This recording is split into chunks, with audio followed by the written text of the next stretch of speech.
నమస్కారం అండి. నా పేరు కళ్యాణి. ఇప్పుడే నేను ప్రోమో చూసిన. ప్రోమో మాత్రం ఎక్సలెంట్గా ఉంది.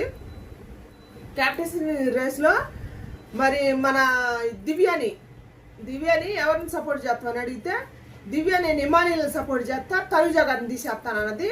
అనగానే తనుజ ఇంకా లేచింది, గయాలు గంపాలను నోరేసుకొని లేచి, నువ్వు పర్సనల్ రీజన్ పెట్టుకొని పర్సనల్ ఉంటే నువ్వు భరణి గారు బయట చూసుకోండి, హౌస్ బయట, హౌస్ లోపల కాదని అన్నది. మరి ఏమో అందరు హౌస్లోకి వచ్చినాక పరిచయం అయిన వాళ్ళే కదా. అసలు ఫస్ట్ పరిచయం అయింది నువ్వే కాదు, భరణి గారికి. వెనక పరిచయం అయింది దివ్య. అట్ట కరెక్టేనా? హౌస్ లోపల కాదు, హౌస్ బయట అని అంటుంది. మరి హౌస్లోకి వచ్చినాక ఏం కూడా పెట్టుకుందిగా, నానా నానా నానా అని పిలిచిందిగా.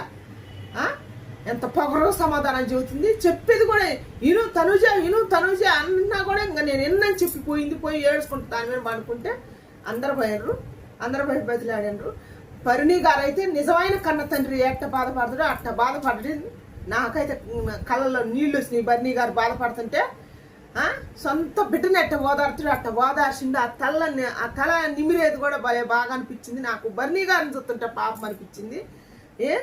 ఇటు తలకాయ నేలకేసుకున్నాం అంటుంటే కూడా కిందికి దించుకుంటూ ఏమి ఏడుతున్నా కూడా నాకు అసలు ఏమైనా సింపతి రాలేదు. భరణి గారిని చూస్తే బాధ అనిపించింది.